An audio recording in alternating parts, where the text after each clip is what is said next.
I have to get a better countdown thingy. We're back on another exciting episode of Starfleet, where we have a casual and informal conversation about Star Trek. Today, we're talking about Star Trek: The Original Series, Season Two's Friday's Child, which is based on a poem, but I forgot to look up the poem. So, does anyone here know the poem? No. Oh, okay. Yeah, it's on about like Monday's child is full of grace, full of joy, Tuesday's child is full of woe. It's I remember seeing it. I kind of vaguely remember something. The like poem that. doesn't have a Wikipedia entry, so it's not real. The poem is from 1958 by W.H. Auden. Yes.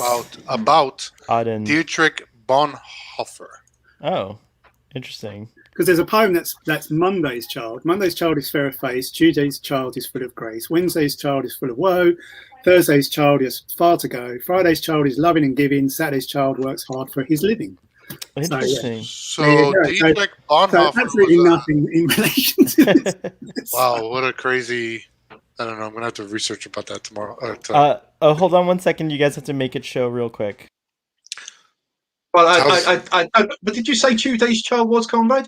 It said Tuesday's child is full of grace. Thank you. Are you a Tuesday's child? I'm a Tuesday child. Well, I'm calling bullshit on this point. Right. To be fair, there is so much I can say. It's like, I'm honestly saying I can't remember which one's me. So yeah, probably Sunday. There is a phrase at work we do use, and it's "F you very much." Yeah. Always a pleasure, mate. Yeah. I'm going to blame the wine the whole night. I'm going to blame the wine. Plus, Friday's Child is Saturday, so I suppose in a way it is apropos that we are here on a Saturday on Friday's Child, talking about Friday's Child.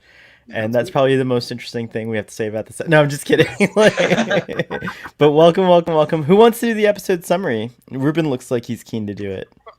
Sorry, I'm just researching about this whole Friday's Child thing. I'm fascinated. I'll be reading about that shit all weekend. Yeah, Kirk and I forget they were going there for dilithium. No, well, you would think, but it's a mineral. Yeah. Capella Did they mention IV. what it is? No. Yes, it's like magnesite or some weird. Well, I think it's made up. Yeah. Do you know? He actually asked for a magnesite tablet from McCoy, which makes the cave light up. But I thought it was just mining rights. Right for that.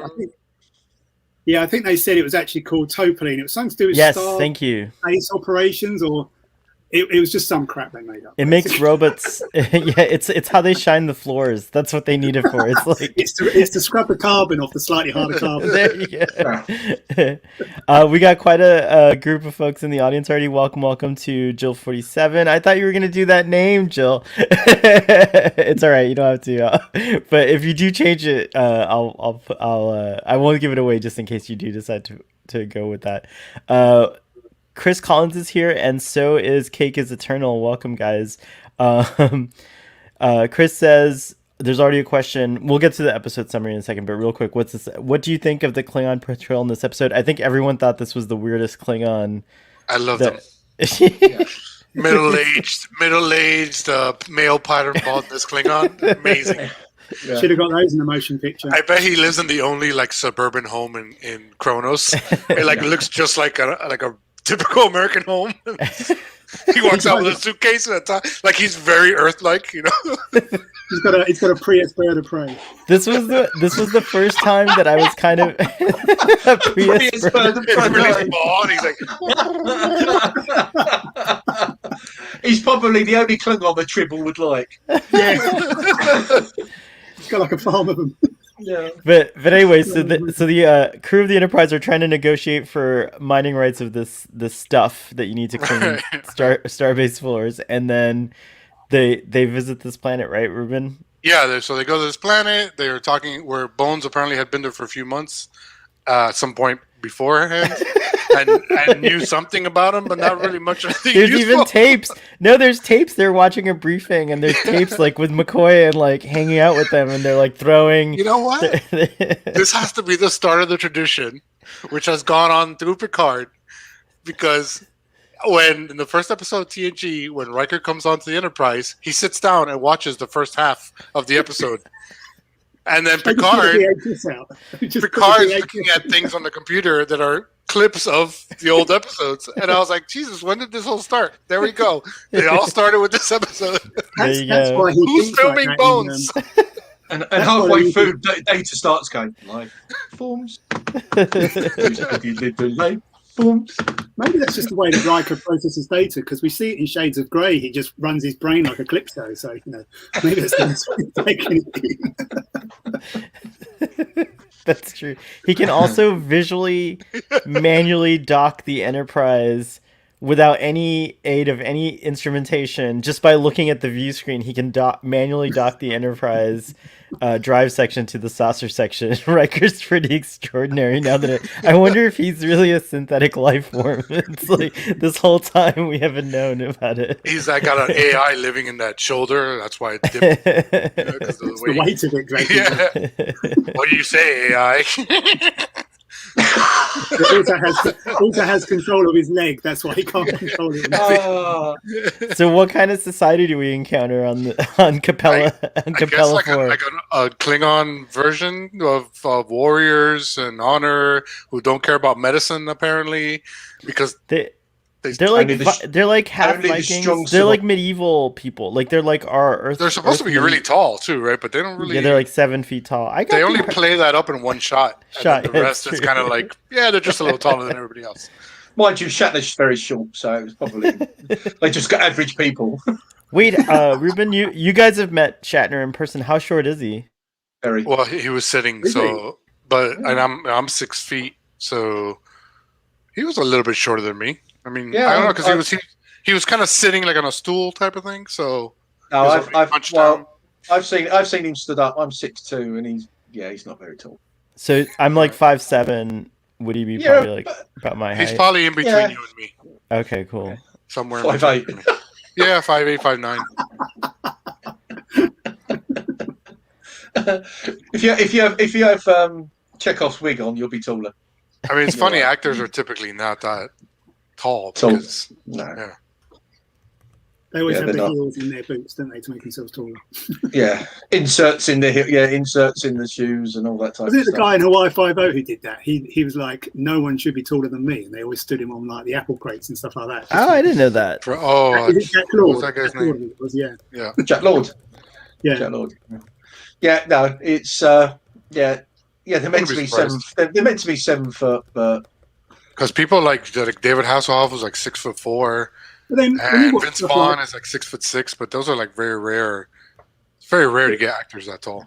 When you watch like the introduction of Hirogen into Voyager, they're hulkingly great big things, and then by the time you get to the Killing Game, they're like normal human size again. So it's not unheard of, is it? That's true. There's not the predator size actors, as you say, who can sort of do that height. So they're just like, that's a great idea. Let's just shrink them back down and no one will notice at all. Yeah, and I think it's kind of like they probably at some point realized, this was a good idea, but it's really impractical now. Like we have to keep shooting all these weird ways. They got like one actor having to do everything, so keep having to reshoot and split screen. I'll go tall Jason Momoa. Yay, Jill! We have in the audience we have Uchi Wuchi Coochie Coo. 6'4". Vulcans don't believe in baby talk. strange human dialect. So we get this.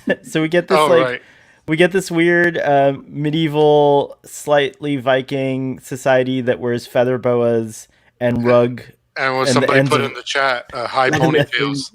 And high ponytails. As Conrad said in Twitter earlier, that they basically were England's next Eurovision Song Contest. I would love to see like 5 of them in a choreographed dance routine, like a BTS level. Can we all agree that we need to make this our squad goal is to be on Eurovision wearing those outfits? Some have feather boas, some have the cords that used to tie the curtains going across. It really is the very close fitting widow's peak hat, which must be a right bugger to put on every morning. You know? with the fake bit, because it really was when Shatner's having a fight, one goes like that, and you can see his hair sort of going there. The costume guy is like, Jim, we need these new costumes. Like, grabs the curtain rope. Here, just fucking put this on their chest or something. I don't know anymore, man. What are they doing here? I think they went to the haberdashery next door. And they went, that'll do. Yeah, that'll go across the chest. Like hangovers from the I Love Lucy set or something. It reminded me a little like a weird, colorful version of the Black Adder. It was like kind of a weird thing going on. You know, I was half expecting Will Ferrell to turn up. It really was, you know, you think you got all these and Will Ferrell will go, yeah. But, no, it shows you what we think of this episode, that we can't even get through the description of the episode. We're almost there. I'm prompting you. Well, we're doing better than Catsport, I'll put it that way. What's that? I said at least we're doing better than Catsport. Yes, it's true. The bar was set. Well, I mean, this technically is a better episode than Catsport. Yes, I agree with that as well. Yeah. I don't know, giant cat, bro. The giant cat. It's pretty awesome. It should have been in this episode too, knocking out the Klingon.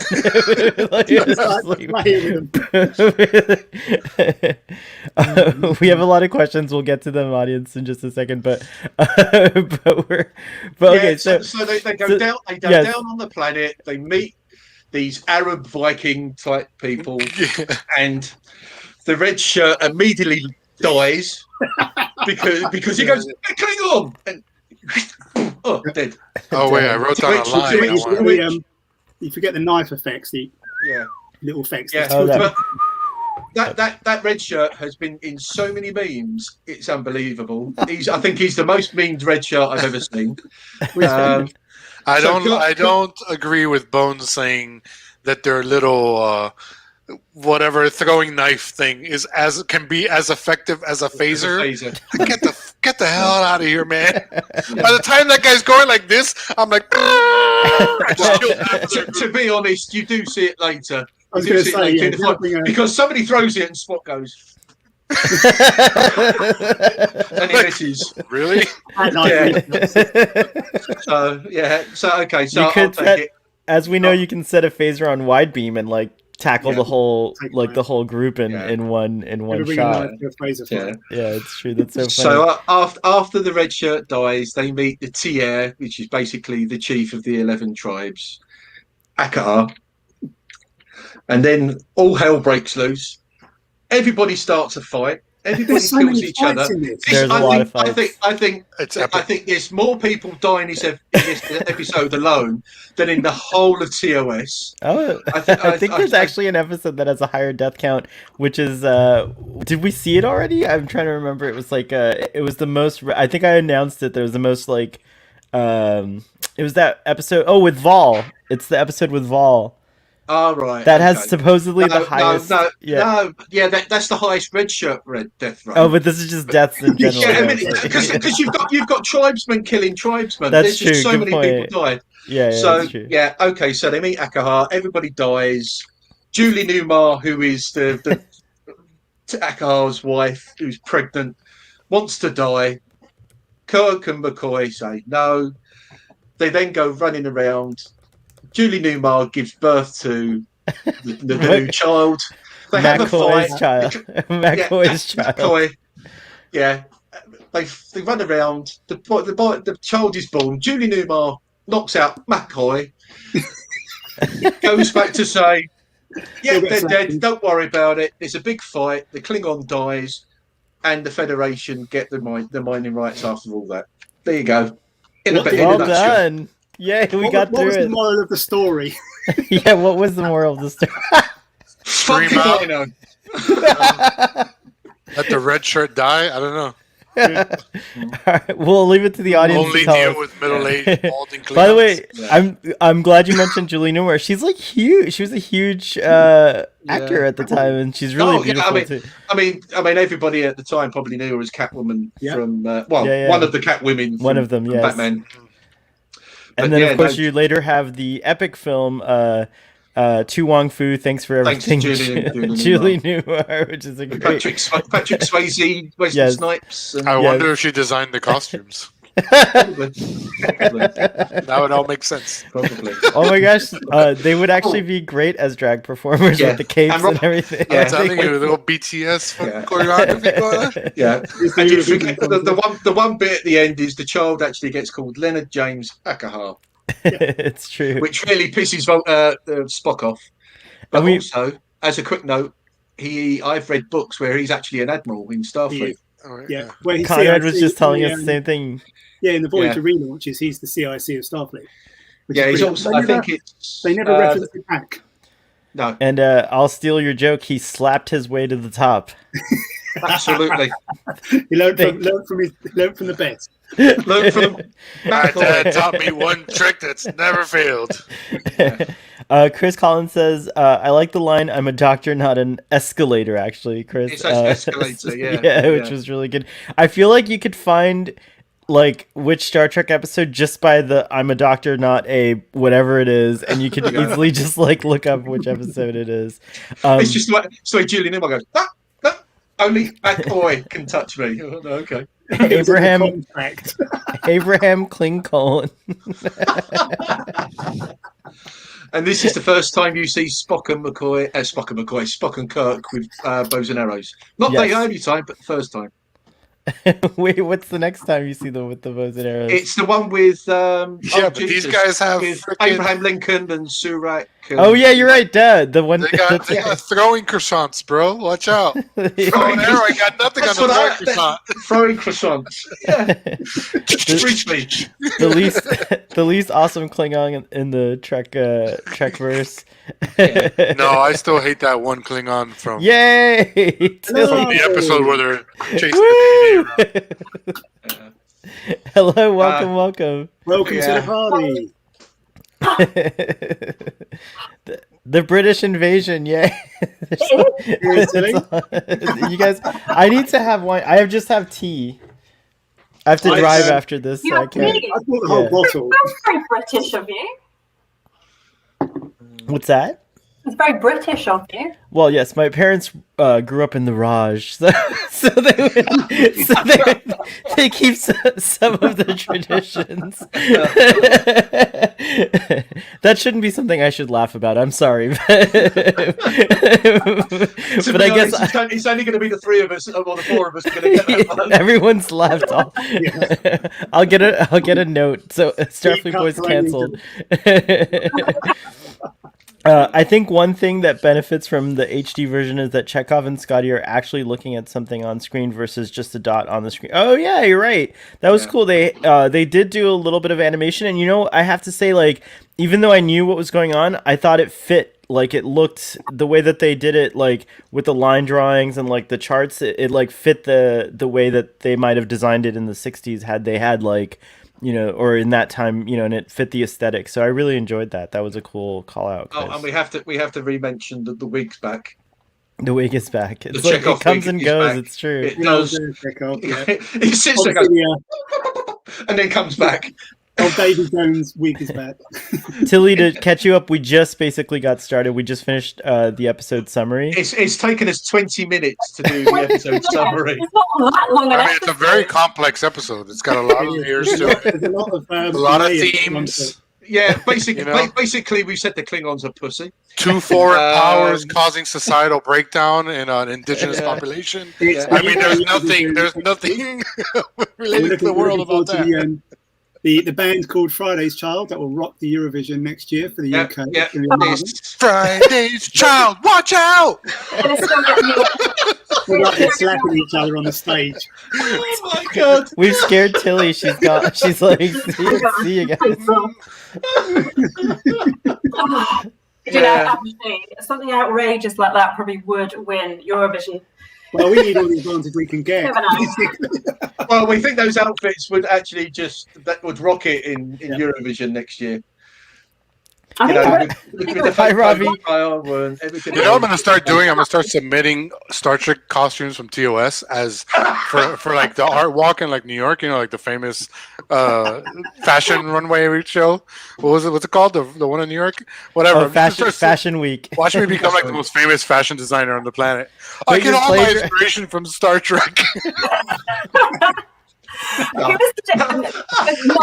My name is Gunter. I am the designer of the show. These are my costumes. Or I'll have somebody implant like the Telosian Like little Zoolander. vein things and never speak, so I'm even more eccentric. I only speak in like telepathy. I've lost control of the ship completely. It's not like Scotty. I'm not as good as Scotty. You need to get some Scottish snark going. Speaking of Scottish snark, just kidding, Robbie. Welcome to the show. You haven't missed much. We just got done doing the episode summary, and now we're talking about Ruben's fashion career. And we have a band that we've formulated for Eurovision, which is based on the Capellians. We're gonna wear those outfits and with the Friday's child. with the feather boas and the ponytails, and we're gonna sing songs about Capella IV or whatever it's called. And Tilly just joined I us. need wine. Tilly has literally just summed up her day in her name tag. By the way, Eurovision was last week. How was it for those of you who were you? It was a couple of weeks ago. Yeah, a couple of weeks I ago. doubt anyone else on this show watched it. No, it was good. We did The well. United Kingdom got nil points once again. Italy won. Okay, I'll have to check out the song. Yeah, you don't need to. It was, You're like, no. it's like an Italian version of The Darkness, basically. Oh, okay. It was, Yeah. yeah. There were better songs. It's all. But it's not. The voting is not political at all. You'll never see. Oh Cyprus and no, Greece. never. No, it's all fair. It's completely impartial. Politics do not come into it in the slightest. That's why we do so well. Sorry, I just had a frog in my throat there. Sorry. Did you guys see the Will Ferrell movie Eurovision? Yeah. Yes, I love that. I thought that was fantastic. quite. I Some of saw that was him. quite I pathetic. saw him when I was in. So he is married to she's either Finnish or Swedish, absolutely beautiful lady. And when he started going out with her, he flew over to meet her family and said, "Oh God, it's Eurovision week." And he was like, "Well, what's Eurovision?" And she was like, "Oh, you don't know." And then by the time she met the whole family, they were all like, "Oh, hi, Eurovision's on." And he had to sit there and watch it. And by the end, he was absolutely hooked. And he decided to do this movie. That's amazing. And when I went to Lisbon in Portugal, there was this whole ruckus in the Eurovision village, which is like this big giant village, which is sort of, they try and do it a few miles from the stadium where the show's held. And I'm like, what's going on? What's going on? It's like, it's Will Ferrell. We're like, right. Because he's really tall, so we're like trying to fight to the front of the crowd to see him. But yeah, he's a huge Eurovision fan. That's amazing. Yeah, the film's hilarious. I loved it. I feel like watching it now that I've mentioned it. How are you, Robbie? Oh, I knew it. We can't hear you. Well, while you sort that out. So, Hal, I'm muting. Don't be cruel. I didn't mute him, I swear. It's not me. Yeah, I've heard that one before. You get into talking and you're muting, going, ha, ha, ha. Wow. Bless him. It was interesting seeing a communicator signal cause so much damage in the rocks. It will be difficult for a cell phone to do that someday. Yeah.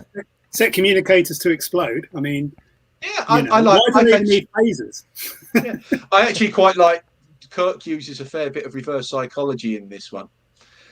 First he says, "Oh, I shouldn't ask you to do too much, Spock," and then he does exactly the same to McCoy about being a doctor and all that stuff. But he uses reverse psychology. Scotty's a bit snitty. Yeah, he does. Yeah, he's a bit grumpy, old Scotty. I don't think Scotty had his whiskey that morning. He's a bit grouchy. Wasn't that bad. I liked him. I liked him in it. I liked Scotty. Some snarky comments, which I thought were funny. But yeah. I thought it was funny when he says, "Fool me once, shame on you. Fool me twice, shame on me." And Chekhov's like, just casually invented in Russia. That was invented in Russia. And it's just it's that little smirk at everybody, where everybody's staring at him, going, "Yeah, got you again." Captain RGD says, "Do you think we'll see young Kirk in Strange New Worlds as a cadet?" I think he's a lieutenant. No, please, no. I think he'll be a lieutenant if we do see him, though. He'll probably be on the Farragut or something like that. That'd be cool if they reference it, like the canon stuff. That'd be Yeah, but I don't want to see Kirk in Strange New It should be Worlds. Kirk. I don't want him. It's And about the Enterprise. Leave it at that. And when people say, should Archer be on it? No. I mean, I wouldn't mind seeing Back to Her again, but let this be its own thing. Let it just, we like Pike, we like the crew, the ship looks gorgeous. Can't wait to see that every week. So let it be its own thing. I am looking forward to seeing what the new uniforms, because they have said that it's not what it's going to be, slightly different to what we had in Discovery Season 2. So I'm looking forward to seeing the uniforms. But let's we've waited 55 years for this program. Let's have it be about Pike, Number One, Spock, and the Enterprise. Not forget Kirk. Let's have it there. The only time I want to see Kirk is the last episode where he hands over the captaincy to Kirk. That's the only time I want to see him. And then do you want it to be a CGI William Shatner like they did in Star Wars with Princess Leia? Oh, I don't think you could take that much that weight off digitally. I don't think you can do that. But it would be a replacement. I know. No, I'd rather they bring Chris Pine. That'd be great. Yeah. Now that would be a cool little bit of meta, wouldn't it? Yeah, I think so. That would screw people's minds up completely. Do you reckon he's got the keys to the Enterprise? Like a big rabbit foot key. I said that the only time I want to see Pike is at the last episode of Strange New Worlds. They said, "Oh, do they do a CGI Shatner?" I said, "No, let's bring in Chris Pine." We should bring in Chris Pine. There you go. What do you think, Ruben? Any thoughts on it? I think Kirk should be in the entire series from start to finish. It should be called Star Trek: The Original Series. Yeah, it should slowly pivot towards it being about Kirk. And just a soft reboot of the original series. Yeah, I've sworn too much already, Ruben. I don't care. I'm not going to watch it, so it doesn't matter to me. Wow. It's true. He's not. They've already got the scripts, so they could just reuse the scripts and just maybe like the remastered edition. It turns into some meta thing where they're actually not doing it's not an actual Star Trek show. It's a bunch of like hardcore Star Trek fans doing like the most incredible recreation of a Star Trek show. That's called Star Trek Continues. You should watch it on YouTube. No, but this is like even deeper than that, because then it actually turns out they're on the holodeck of a next generation ship. Or it's a lower It just went back through time to the original series time.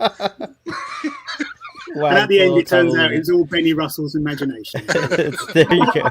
Wow. Don't tell me it comes out the shower. Oh, that's the one. Captain OGD, I hope that was the answer. Anson Mount coming out the shower and just winking at the camera, and that's it in the series. But if you want a serious answer, I think they will. Every episode is just Anson Mount in a shower. I think most of the females. Do you know? I think the whole world would just watch that one, wouldn't they? There'd be so many people. Doesn't matter what their orientation is. Robbie, can we get a mic check? Oh no, it's still not working. I saw you getting a little I saw you being like, "Oh no," when someone said no Archer, no Kirk, but I was hoping to get your. I don't know what's going on with your mic. I swear I haven't muted you or anything.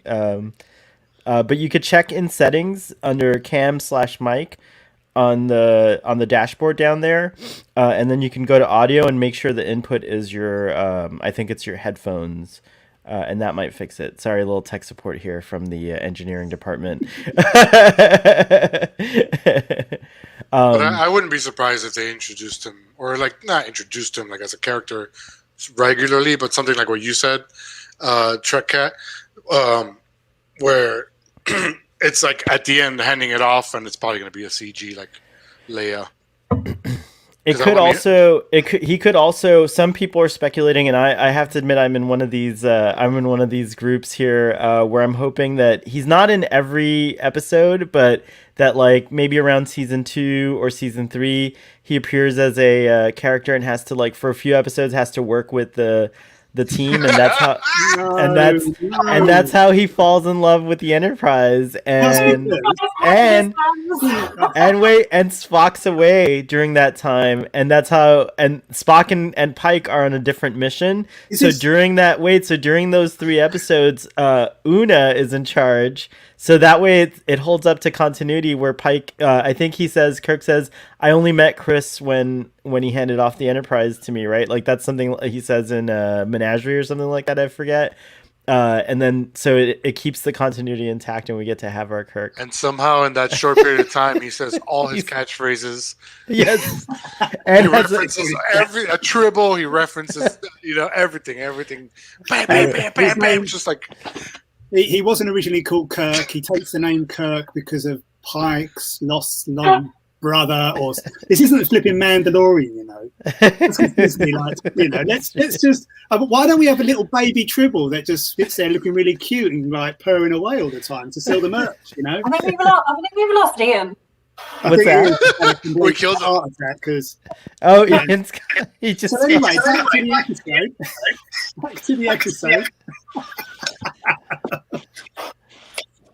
Oh, now Ian's on mute. What the heck is going on here? Now we don't hear Ian.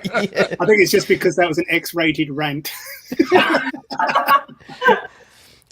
Christopher Collins also says the writing is better than Cat's Paw and more characters are available.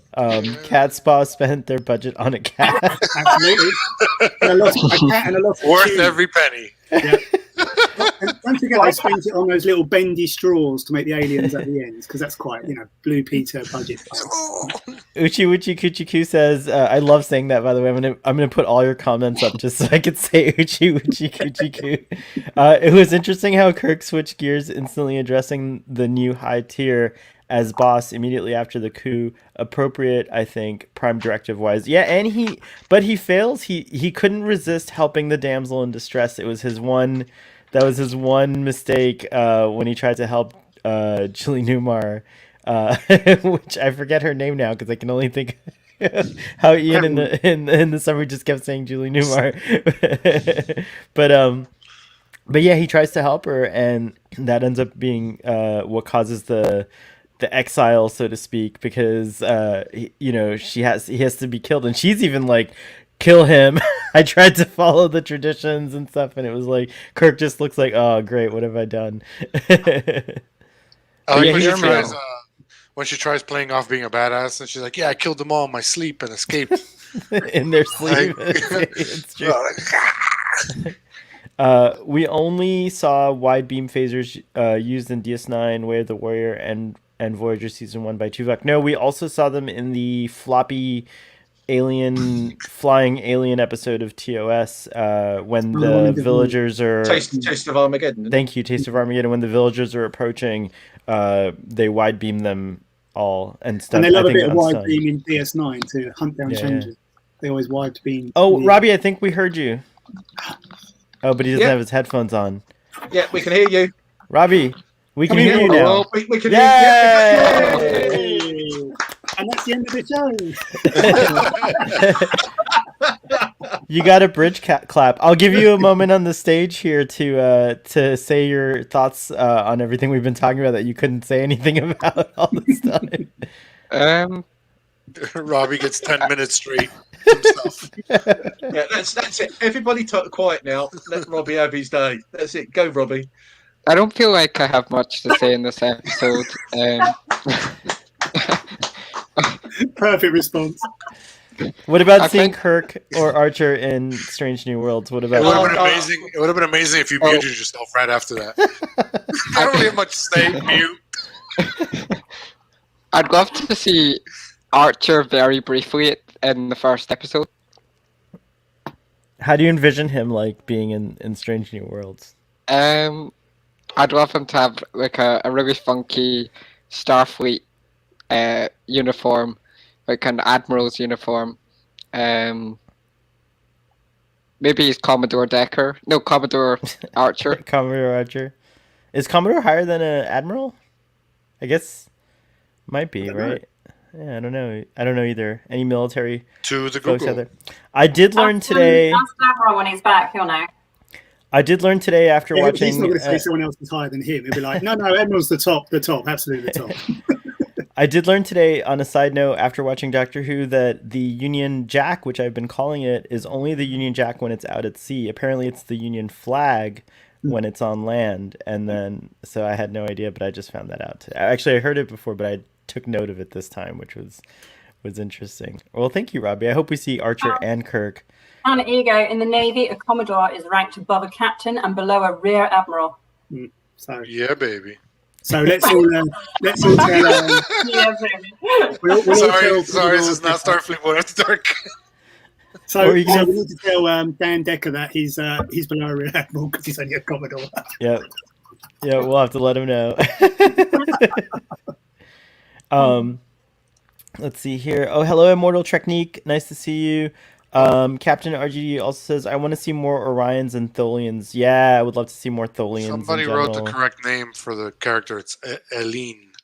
Yeah, it's Eileen or something Yeah, like that. Eileen. Thank you.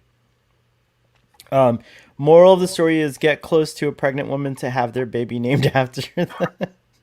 And do a little bit of a slap delivery. Yeah. That was obviously, if all else failed. I love the fact they just started slapping each other. It's just hilarious. What do you think of the planet on original versus HD? Where in HD the planet practically looks like Earth, in original it has all sorts of colors. Oh, I didn't know that the original had all sorts of colors. I think I would have liked that much better. But I guess it makes sense that it looks like Earth because the environment is Vasquez rocks, and it looks just like Earth. That was a funny post Robbie did today, by the way. Man, wouldn't it be amazing if like one of the Mars rovers or whatever like spotted a rock formation that just happened to look like Vasquez rocks? That would be really funny. They're all over the place. It's true. Star Trek knew. That would be really funny, actually. Did they just borrow the costumes from medieval productions from previous films? Probably a little here and a little there. These were a hodgepodge costume because like they had the sleeves that were different colors and like the I keep calling him Khal Drogo in my mind, but the main guy had like multicolored sleeves, I guess, representing the different.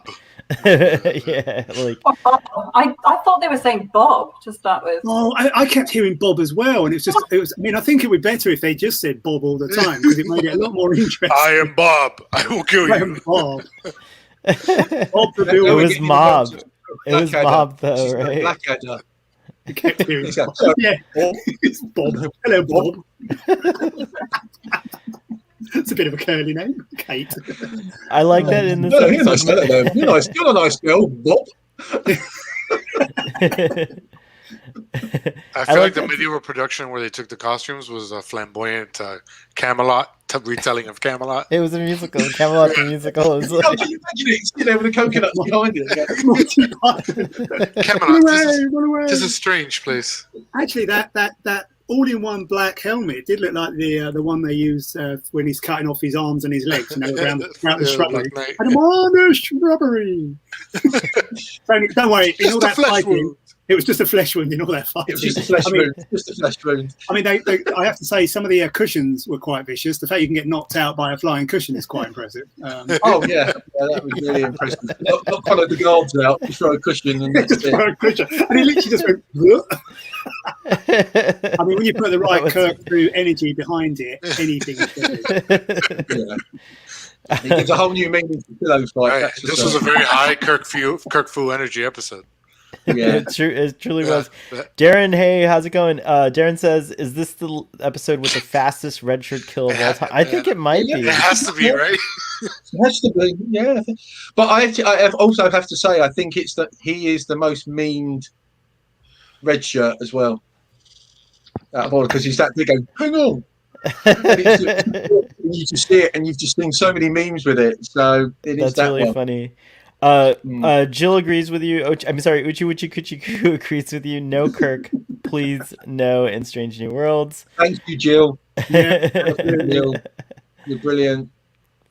Until the last so- episode, where it turns I out love- that Kirk is on the Enterprise version of the holodeck and has decided to review the historical tapes of Strange New Worlds before he takes command of the Enterprise. That'll work, you could play. I mean, I think that's quite an original idea. I don't think Star Trek's done it before, so I think that'd be quite a nice thing to do. No, it's not. Yes, we've gotten to this part. Thank you for posting this comment. I loved all the Scotty stuff. Was great in Hell this yeah. episode. I feel like this should be like a Scotty show where he's captain all the time. Yeah, he was super, He's so super interesting. awesome as captain. I know he was I a must bit. admit, I mean, he picked up that they asked for the Enterprise, specifically. Yeah, I'm thinking, well, when I first said it, I thought, well, how did they know it was the Enterprise that was there? And then They were pack led, so everything's the Enterprise when you're a pack led. That's so funny. You'll make us go. I especially liked just like his commanding of the Enterprise was really awesome. I liked I liked some of the lines. What did he say about the Klingon ship, about it being wobbly and bobbly or something like that? Like there's like some line about that which was really funny. And then he's like, he's very like dedicated to saving the ship first, rather than because he's in love with the engines, just like really, Jordy. it's true. He is. It's an Well, engineer as he thing, said, bro. He does, speaking parlance from the Kelvin, he does like to get his hands on those ample nacelles. He loves a pair of nacelles. It's true. He's got photos of just the nacelles in his quarters. That's it. Well, I think he sleeps in the Jeffries tubes. Are we back to his little nest? I have my theory of a nest of wires in the Jeffries tube. He sleeps in there like a little baby bird. Shit, you don't have into Jeffries tubes. Get out of my room. He's even made like a tiny replicator that regurgitates food into his mouth. I almost killed Starfleet Boy. Like, mama bird. Oh my goodness, I'm lightheaded now from I held the tea from being spat out all over the screen. You guys would have seen it go like, and then there would have just been like tea on the screen. And then somebody would record it, and it'd be one of those memes that goes. That's Ruben. Ruben's goal is to make me spit my tea out. I'm gonna be very careful. Giant spit. So Commander Tall, who could not be here today, but is joining us remotely, says, fun fact, the ship that lures the Enterprise away, the Deirdre, is named after James. Oh, wow, that's cool. Oh, that's awesome. James Doohan's daughter. That is a fun fact. Is it not Deirdre? Or Deirdre. I don't know. I said Deirdre. I don't know why I said it like that. I know that. I think they actually pronounced it Deirdre. I thought they pronounced it Deirdre in the episode. I can't remember now. But yeah, I think that one, oh Christ, here we go back into normal mode. Do we have a normal mode? The Klingon, the stupid Klingon turns around and says they've got a scout vessel, but when it comes back to the end, it's like a battle cruiser. And I'm thinking, what's going on there? I wanted to see a bird of prey or something like that. It's that Prius bird of prey. That's what it is. It is the Prius. He's literally run out of charge. Yeah. That's what it is. It's like the batteries are buggered. He's got to call in the battle cruiser to come and charge him up. Middle-aged, male pattern baldness Klingon drives a Prius bird of prey. You know what really happened? He originally had the ridges, so he had that, and then he lost them, so he just carried the ball patch. He used to do a comb over. He's a very low testosterone Klingon. Let's just put it that way. I feel like Ruben mentioned earlier, like this ultimate fan film. If they recreated this episode, I feel like the actor Jason Alexander, who plays George Costanza, should play this Klingon, and it would be great with all his neuroses and everything like that. He could do it. By the way, Jason Alexander's a huge Star Trek fan, so I'm sure he'd be keen on. Wasn't he in? It's the NT episode he was in. Was he in NT? Or was it all Voyager? He's in a Voyager episode, I believe. Oh, I haven't gotten there yet. I haven't seen him yet. The one where they kidnap Seven and they're that think tank kind of. Oh, the one that's called Think Tank. Yeah, that's the one. Right. And they mentioned they cured the Vidians and stuff like that, which is quite cool. They're just up themselves, Mensa dickheads. That's it, yeah. I really should stop drinking a lot of wine now. But basically they're conservatives in our government. That's what they're like. You know what I want to see in Strange New Worlds? In America, yeah. Oh, I guess it's before this happens. I have to wait for maybe in Discovery.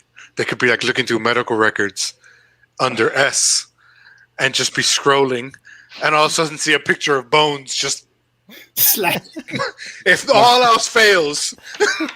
If you haven't got your tricorder or your medical kit and you've got no other medical equipment, slap. And you're with a pretty random alien species that may or may not have the same biology as you. You mean my female perspective here? Yes. You're in the middle of sorry. Thank you. Sorry. In the middle of labour, if someone puts your hand up, the baby's coming soon. That is not a defined medical term.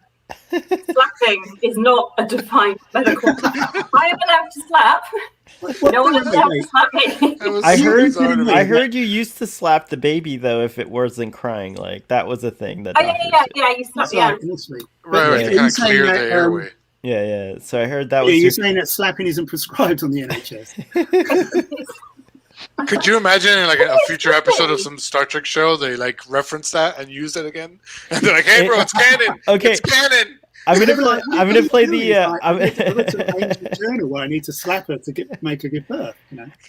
I'm gonna play a little bit of the devil's advocate here. So like these are they like these guys only respond to kind of shows of force or like dominant behavior, and McCoy tries everything he other up instead of sex. Yeah, it's really. That turns them on way more. Like a good fight turns them on way more than a good roll in the hay. But they roll in the hay.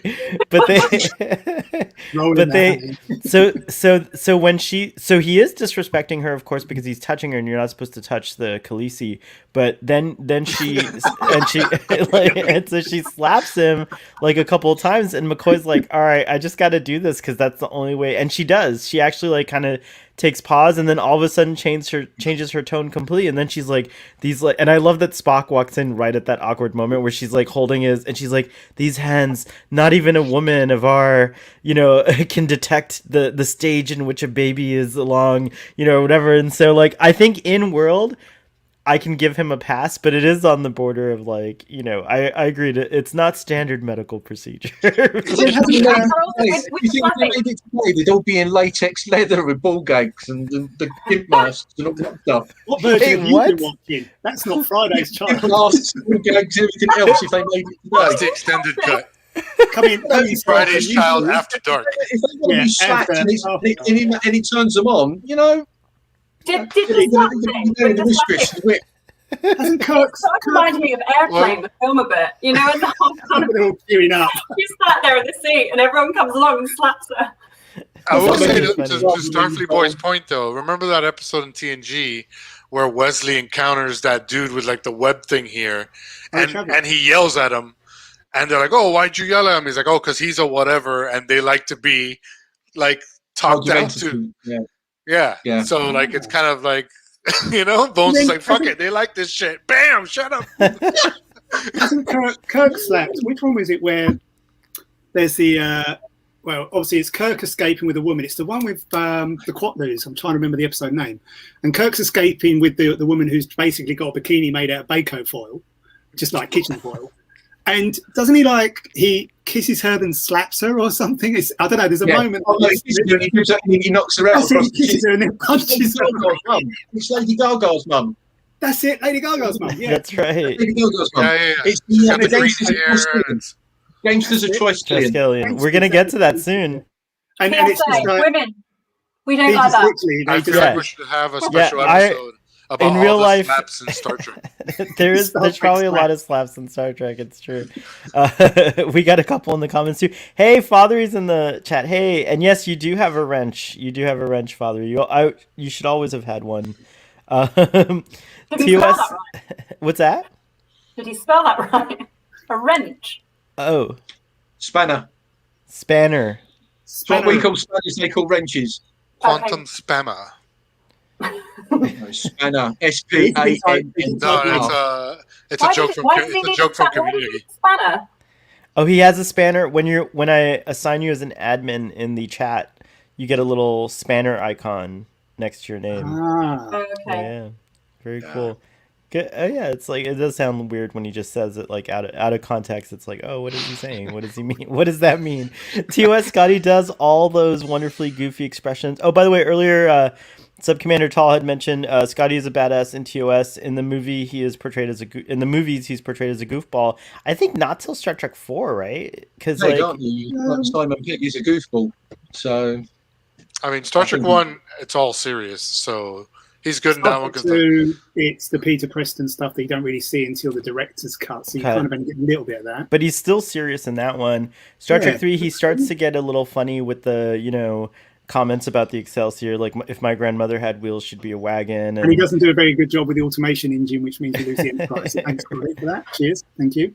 But then by 4, he's a little goofy because he's like saying things like "Admiral, the Beasties, and there be whales here," and like it's Hello, just kind computer. of like and Hello, that stuff. computer. Yeah, so they used him for a lot of gags in Star And then Trek Star 4. Trek 5, I know this ship like the back of my hand. And he gets knocked out. So yeah, And it then they is start true. this thing with It's him a and shame her. they take his character down that route because he's such a good badass character. What when do you you think see of him. his portrayal when he comes back in TNG? Do you think Well, I that's was going to more say back he gets to a the- great send off in TNG. Yeah, in my that's opinion. Yeah, I think he amazing. got a proper send Yeah. off in TNG. It's true. Yeah. I agree with that as well. It's a fantastic episode. Like it's such a great exploration of like aging people and their usefulness in society and like all that kind of sort of the tough Star Trek's known for. Like that kind of those kind of themes and Geordie's exploring a bit that of a kind of dick to stuff. him, isn't he?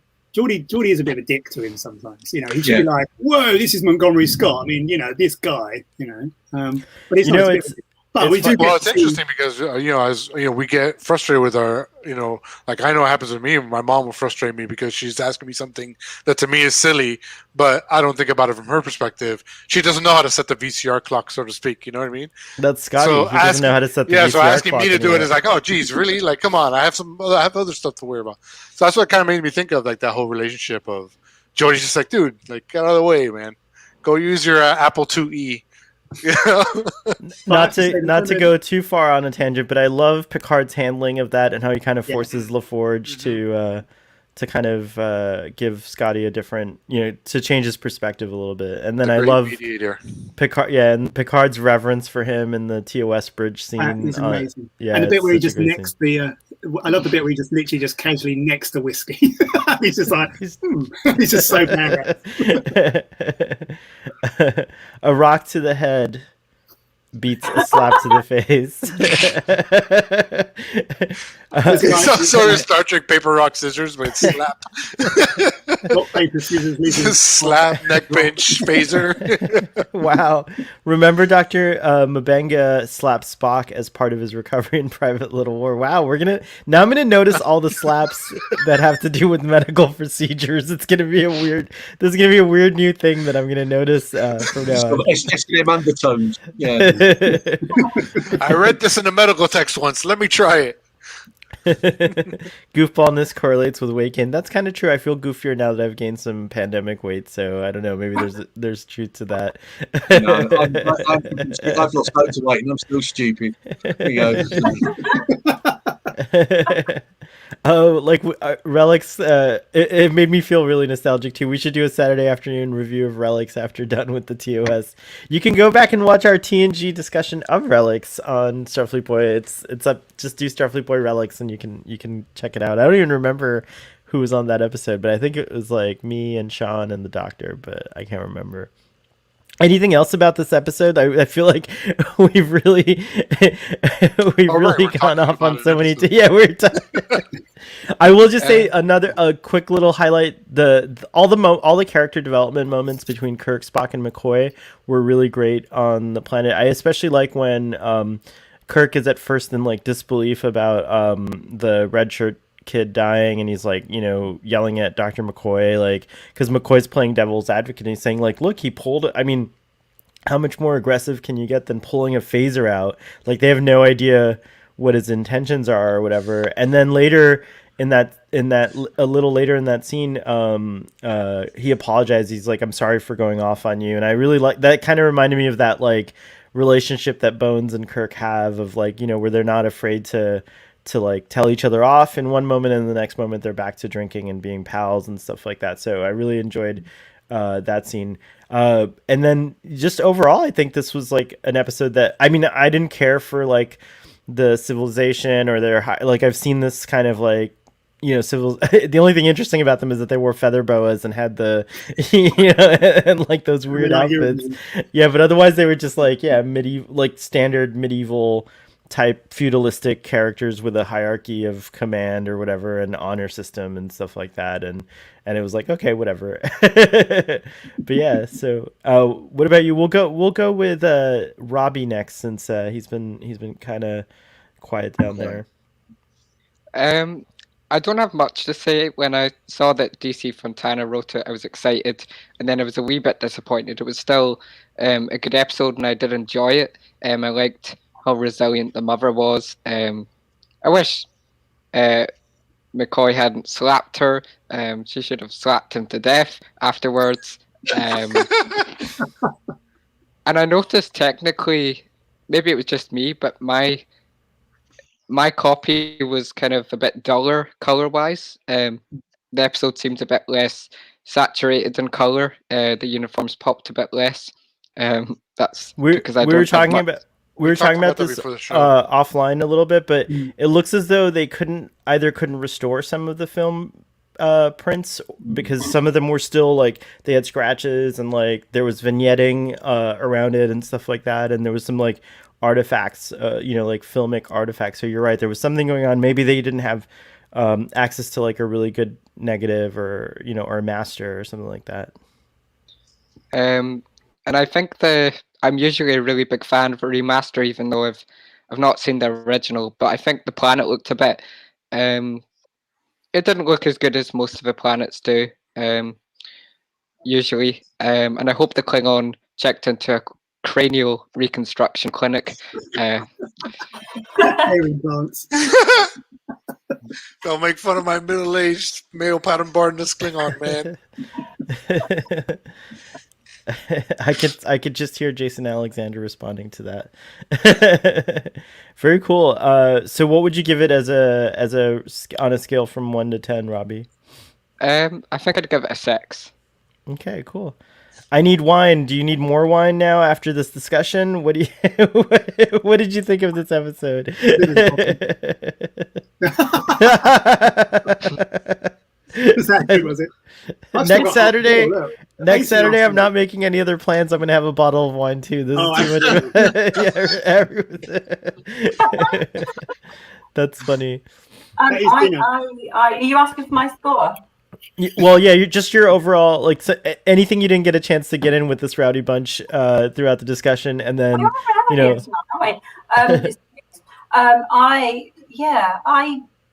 liked Bob/Mob. I liked the fact that he stole my old 80s cushions and then gave this kind of Paris Fashion Week thing that was going on. I give it a 7. I quite enjoyed it. Very cool. Very cool. How about you, Dadmiral? Oh, actually, sorry, just to add to Robbie's comments, you don't slap women. No, I agree, but just like, I'm still going to stand for Dr. McCoy on this one. I don't think he would ever slap a woman unless it was absolutely necessary, and I believe that, but you're right. You don't do it. Just don't do it.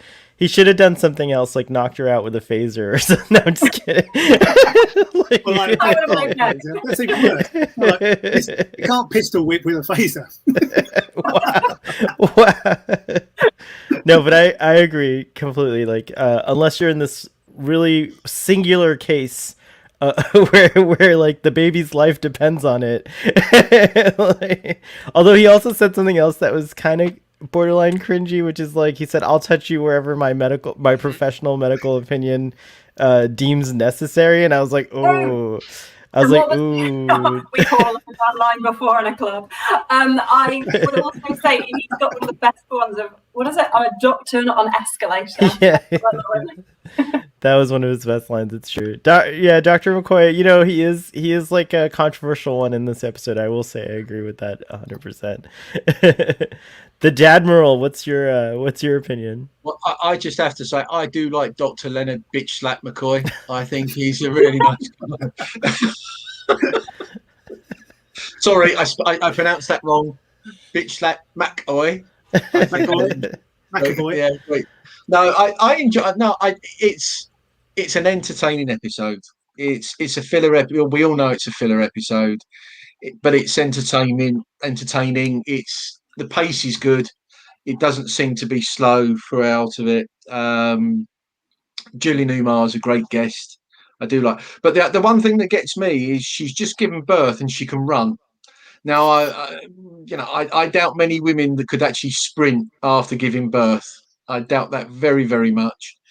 But that's one thing. But yeah, no, it's a good episode. There's good Scotty moments.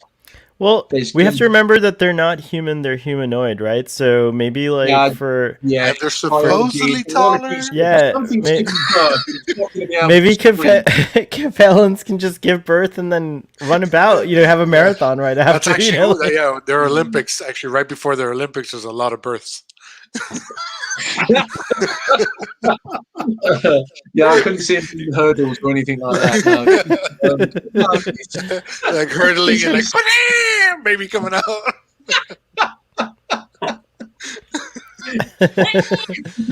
Capella Olympics. Oh my Yeah, goodness. it's a good episode. There's good moments. Spot the last bit at the Spock where Spock turned around and said, "You're gonna, you're gonna be going on about this for a good month after Leonard James Akahar." Good episode, but I'm still not gonna give it a high score. I think it's a 6.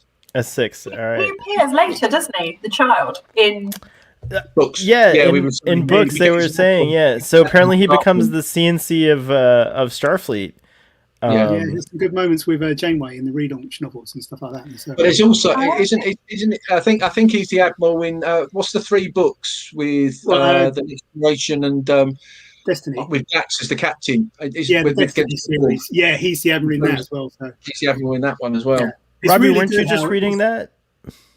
Destiny? So I read the first Destiny book, and then I was really enjoying it, and I thought the plot was great, but it was only based on the first book, but I felt like the characters weren't very developed just because they were moving from ships all the time, of what was very detailed, and I did enjoy the book.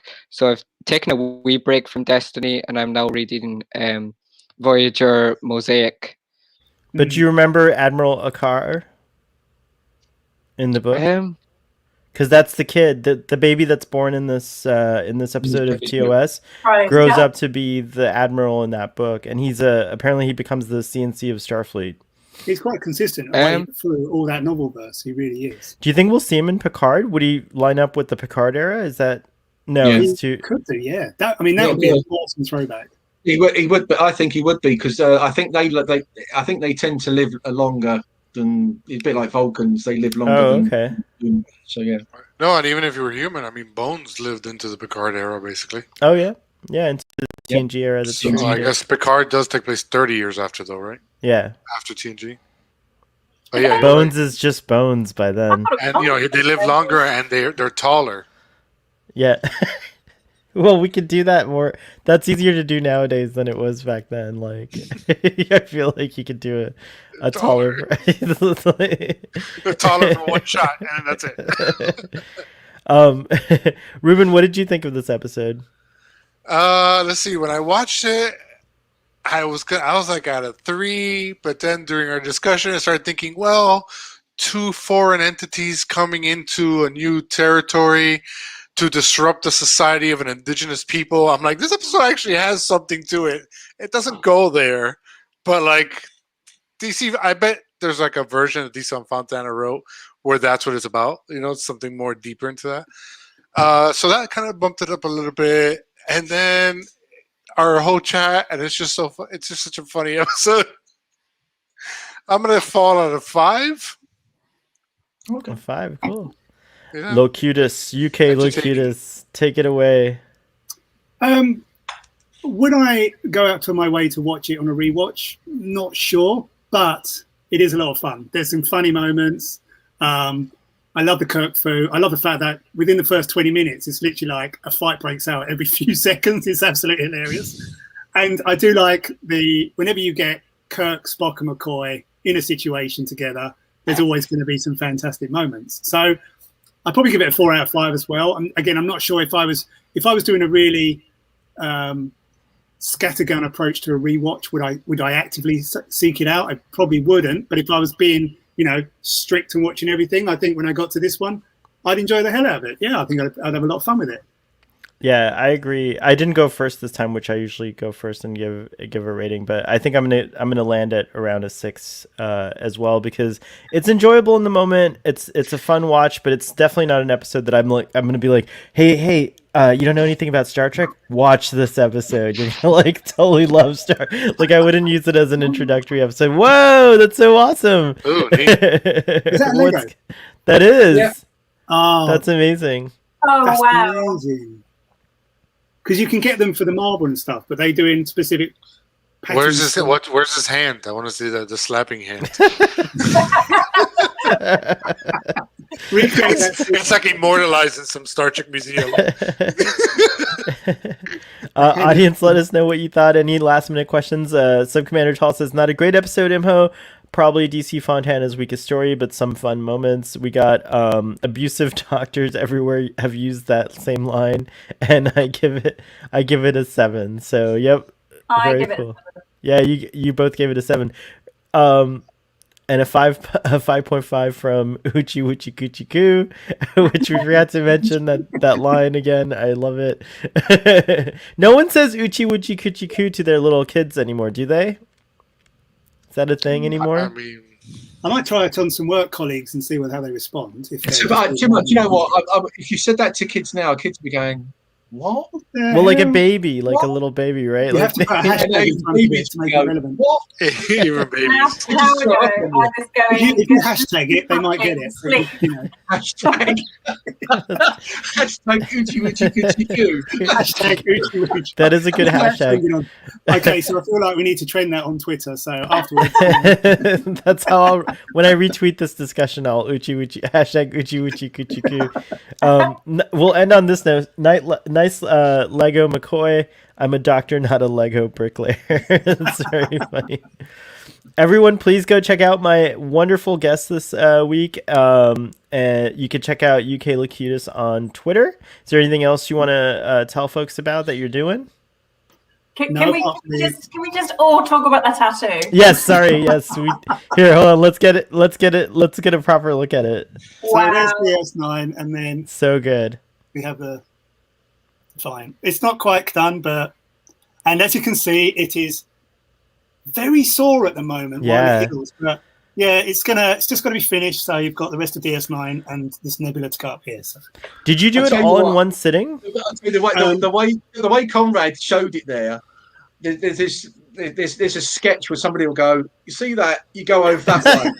it's that bit. You look at him flexing his arm, going there. So I'll tell you what, I've ask now. Conrad the direction, he'll go, "It's It's just over there. Yeah. Which actually way? strained- Hey. I've strained the bicep now. I have. Hey.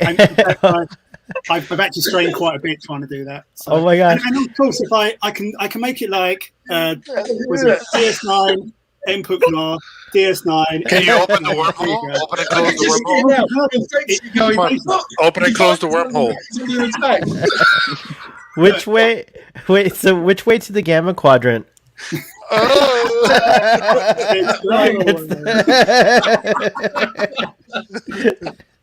Very nice. Oh, you busted me, you bugger. Oh, yeah, it's nothing else for me.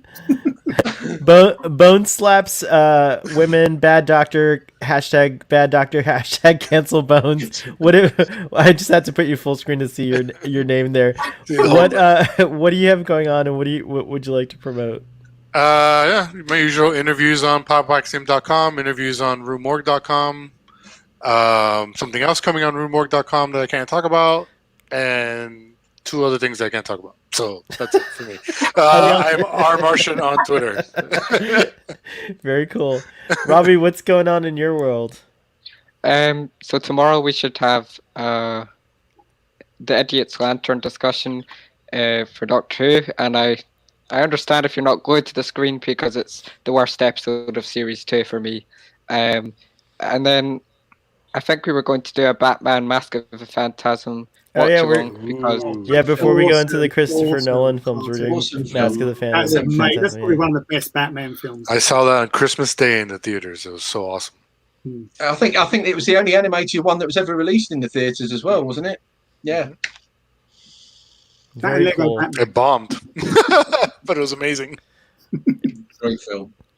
Yeah, box office receipts are not necessarily a Yeah, it just indicator. wasn't. Yeah, a lot of people. I remember not getting it at the time, and then I watched it again. I was like, oh, it is good. It's true. It's like Yeah, no, I love it. Yeah, I think as an anime, it set the standard for animated films going forward, especially for Batman. yeah, and the Definitely. Batman animated series is a really good. Has a lot of great episodes from that era. So yeah, true, very cool. So yeah, that's tomorrow on Earl Grey Trekkie. Everyone go check that out. Tilly, I need wine. What have you got going on? What would you like to share? Oh, I did my first podcast ever. Woohoo. Oh, bad choices in bourbon. I have it on the queue. I got to listen to it. That's right. Congratulations. Yeah, so that was my very first. Dan Decker popped my podcast cherry. Oh, very cool. Well, I think technically was that We used before to say Starfleet Boy? Oh, that's true. Because we're technically Well, a podcast. this is my Just thing. I mean, technically, not. Uh-oh. No, I'm just Two kidding. different things. They're two different things. You popped my live stream cherry. Ooh, okay, I'll take that. But yeah, no, bad choices in bourbon. I had such a cool time. It was really, really good. Though I haven't actually listened to it because I hate the sound of my own voice. And I know everyone hates the sound of their own voice, but Lakitas and Dabnor, you listened to it, I think, haven't you? So Oh, it was awesome. Really, really good. Yeah. Well worth a listen. Some fantastic. My favourite part was because you only hear it, and he says, "Wait, can you see it?" She goes, "Oh, it's so big," and then you realise the Lego version of the Discovery, and it's such a letdown. Yeah, Dan Decker after hours. That is. That's pretty funny. Fantastic. We've been trying to get Dan on here. He's been on Starfleet Boy once. He broadcast from his car. It was really fun. So we'll get him on again. And I think he's going to try to come on one of the After Darks sometime. So it'll be fun to have him. But Dan Decker's an awesome dude. So everyone check out Bad Choices in Bourbon. Very cool. I've been on that podcast too. I actually popped his live stream cherry because I was the first guest that he live streamed on his YouTube. I know, I loved it. Oh, cool! Thank you. That's awesome. We're all alumni from that, I guess. Not all of us. We've all made bad choices. You're next week, aren't you? I am next week. Yes. I am next Start of week. year Yeah, two. so- Very, I very am the cool. first. I am the first one of Year two. Bad Choice in Bourbon's second year. Yeah, I am. I am on next week, and if it goes by the way we chatted for nearly 2 hours. We really did. So I don't know if he's going to edit it down. So technically we could be one of the longer ones. But yeah, so I'm having a break from the Lego builds at the moment. There's a few things that went on recently that upset me, and so I'm away from Treksphere for a little while. I'm just doing there. So I'm doing my usual Twitter, Instagram, but as I said, I'm on Bad Choices and Bourbon next week, which is quite good because it's near enough a year to the day where I did one of my first podcasts was with Dan, talking about Enterprise with Michael. Oh, very cool. It's been about a year since Dan and I first spoke. You were also on Trek Chat with our friend Trek on the Tube just recently. So you've been doing a lot of podcasting. So it's cool. Doing a couple of podcasts here and there. But yeah, that's me at the moment. As I said, the Lego builds will come out soon. I don't know when I'm going to be doing some, but I've got some personal stuff that I'm going to do. I mean, I've started. This is the start of one. This is going to be a Viper from Battlestar Galactica. Nice. That's Very cool. So I've actually got a couple of Battlestar. I've actually got Battlestar Galactica. I've actually got the Viper, and I've also got a Raider, Cylon Raider. But they're all from the remake. They're not the old style. They're the remake versions of Awesome. Battlestar. Can't wait to see Pegasus. I haven't got Pegasus now. I've just got Galactica. So Admiral Kane. I'm doing that one tomorrow. Oh, that's awesome. Oh, is that the Voyager? Oh, cool. Very cool. Yeah, they're from the same line as that, because that. Oh, the Cerrito. Oh, That's so cool. Oh, the Cerrito. So where did you get the little plaques from? They're the plaques themselves, the little transfers. Oh, okay. Can you show off your awesome shirt? I have a faded version of I know you sent me some links, but I need to get on this because that. Yeah, But there's the shirt. it's awesome. One of the shirts that I've got from recently from Star Trek. I've got another couple of. I've got another shirt coming. I've got a white one where all the ships are in the different LGBTQ colours. Nice. For Pride as well. So, but it's That's a white awesome. T-shirt. So. You're such a good ally. Thank you. Yeah. So you've actually got. Also, you can get like this is the Enterprise C. Have you collected all the Enterprise lineage now? I've got all of it. I haven't made them all, but I've got them. Yeah. Oh, fantastic! So I do get. Sorry to do this. I've got one more, and this one is that the Titan? It is. Yeah, it is a Titan. That's that cool. Is awesome. They're a really good size as well. They are. They're about. They are about 100, between 100 and 200 pieces. That's really good. They're really, really good. They're really easy to follow. When you buy them, he also sends you the transfers that you can do them from. So there's lots of them about. He was really nice to me because I bought a whole lot of them, and he went, "Here's all of them." He's made about 30 odd models for the Enterprise. Do you want to give a shout out to who he is? Yeah, who this is? Because I would do if I could remember it. 1 second. Oh, okay. I'll do a shout out next week for him. Sounds good. Sounds good. And I'll put a link out on Twitter for it with this podcast and say this is the person, because you can get. He's available on Etsy. He's available on. Actually, let's just quickly pop up Etsy. He's available there. He is a really, really nice guy, and I'm sorry about this because I'm just pulling it up. Ian, does it come with everything, like the pack? Does it come with the yeah, it comes up. It comes up with the instructions, and it's mini Trek mocks. Okay. Okay. I'll send you a link. Don't worry, Conrad. Please do. I'll send you a link. Because I haven't filled my house with Eagle. There's another one of his, which everybody will like, from Picard. Oh, the Serena, La Serena. Yeah. Yes. That. I mean, this is pretty much on par with the Hero Collector. Eagle mod size, isn't it? Yeah. So are they good builds? Are they fun to build? Yeah. So he's done quite a lot. So he's, he sends them in. He makes them in batches. I mean, in one batch you can actually get the La Serena, the Cerritos, the Titan, Discovery A. Oh wow! Another one is the Shenzhou, and there's another one. So there's 6 different ships, but I think he's actually designed about 30 odd ships in total. He's done the Rio Grande. He's done He's done Deep Space Nine. He's done quite a few, so he's really, really good. I haven't put anything on my channel about him, but on YouTube, but I will get around to it one day. But yeah, he sends you instructions. He gives you the parts list. He sends you a PDF or a JPEG of the little transfer to put on the plaque. He sends all that to you. He's a really, really nice guy. If anybody who likes Lego, support him 100%, because I think to buy 6 ship instructions from him is about £17, which is not a lot of money, and you get 6 ships. I know you have to buy the pieces and everything afterwards, but still, he's really good. So yeah, I think I've plugged him enough now. Yeah, that's very cool, and I love supporting like independent artists as much as possible. So, well, yeah, I mean, we don't. I mean, there is no Star Trek Lego. I mean, there's a lot of people out there that cry out for Star Trek Lego. We want Star Trek Lego. Yep. We don't all want Star Wars. Wasn't there a petition a while ago? Sorry, wasn't there a petition a while ago to get more Star Trek? Yeah, Lego? I think the big problem is I think Mega Bloks still owns the license, and Mega Bloks are not doing anything. The two good things. Release the license, Mega Bloks. Release the license. The two good things they did was obviously the TOS Enterprise, which is there. Yeah, it's really pretty.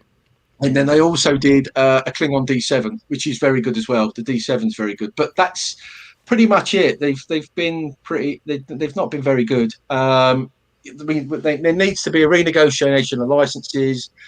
I'm sure now it's all one big company again. I think they've got more clout. Maybe they'll start and talk to Lego. I don't know. I've spoken. I've sent messages to Lego. I've sent messages to Mega Bloks. I just get stonewalled with silence.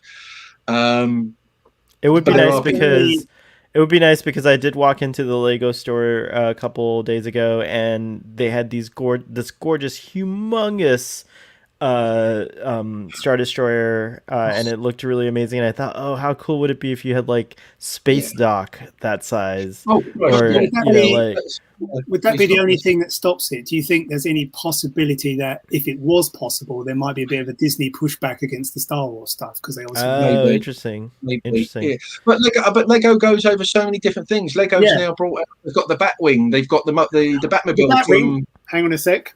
Yeah. I love it. I love that this has become a show and tell. Well, I've got to start it, but Whoa. Yeah. That's got to be built. Oh. Yeah. Wow. It's only 2,363 pieces. Oh my god, that looks epic. Quite a small build. And you can actually hang it on the wall. It's got a mount, so you can actually hang it on the wall. Yeah, I've seen that hang on the wall. That's amazing. Wow, that's very cool. I think you're right. I think there may be pushback from Disney. I don't know, but as I said, Batman's Warner Brothers, DC. So Lego do span an awful lot of things. We would love to see Star Trek. There's a lot of people out there would like to see Star Trek Lego. Absolutely, whether it becomes a reality, but I've said it. If you speak to that, if you listen to my the podcast coming out on Thursday, I do say a bit on this bit, and I am a champion. My channel is purely a champion for these independent designers that have gone out their way. Some of them don't even charge anything for their designs, and that's amazing. But some do. But you're only paying with some people only about $5, maybe $10 for a design. It's not a lot of money, you could buy a cup. You could spend more on a cup of coffee. You can definitely spend more at Starbucks than that, and it's like I agree with you on that. You do support these guys. They've gone out their way. They spent a lot of time designing these things, and I will champion these guys till the cows come home. That will be one of the things that I will always do, and I will always be their champion. And I hope that these people do more designs. Do that, they're not asking for lots of money, but give them your support, buy their designs, and go for it. That's cool. Me off the soapbox. I'm coming off the soapbox now. So that was nice.